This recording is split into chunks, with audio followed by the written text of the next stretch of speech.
Bonjour. Alors, pour faire suite à l'exercice de flexion de hanche ou d'exercice de fléchisseur, on va maintenant essayer d'aller travailler les extenseurs, donc la chaîne postérieure des hanches.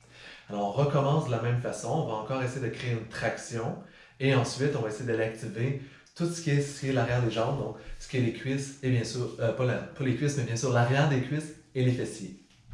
Alors, on commence encore sur le dos. On peut toujours avoir une couverture, c'est très bien pour supporter la tête, avoir un peu plus de confort.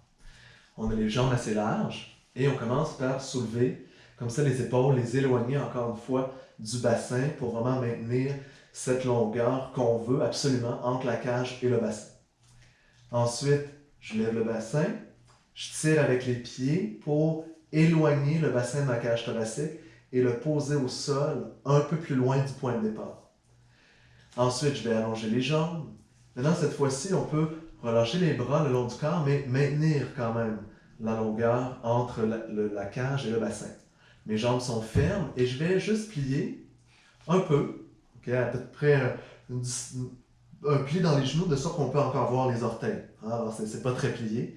Et puis de là, la première étape, c'est simplement de presser dans le sol avec les talons et puis de tirer les talons vers les fessiers tout en envoyant les fessiers vers les talons.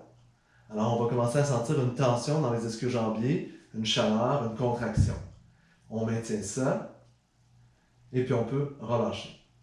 Je vous invite à répéter ça pour vraiment bien vous sentir à l'aise avec la contraction des ischio-jambiers.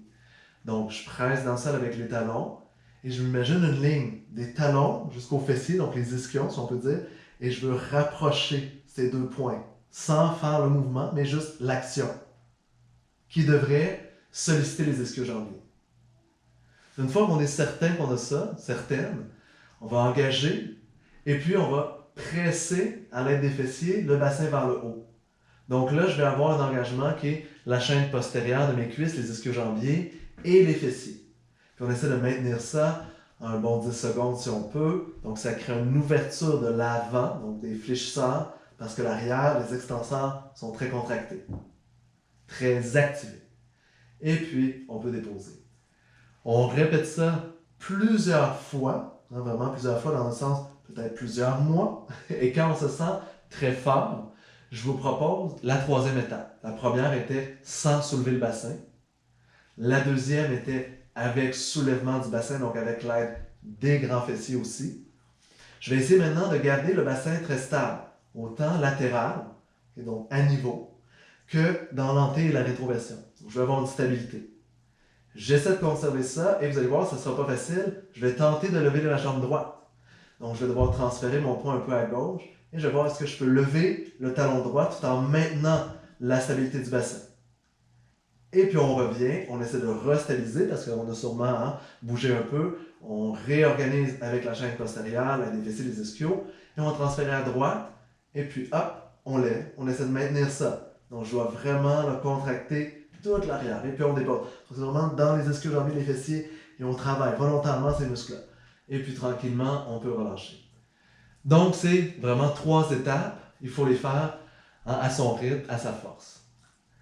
Peut-être 3 minutes ou plus. Et après, une petite détente, toujours les genoux repliés, ça va reposer votre dos, ça va lui permettre de reprendre sa courbe naturelle, de se déposer, de relâcher.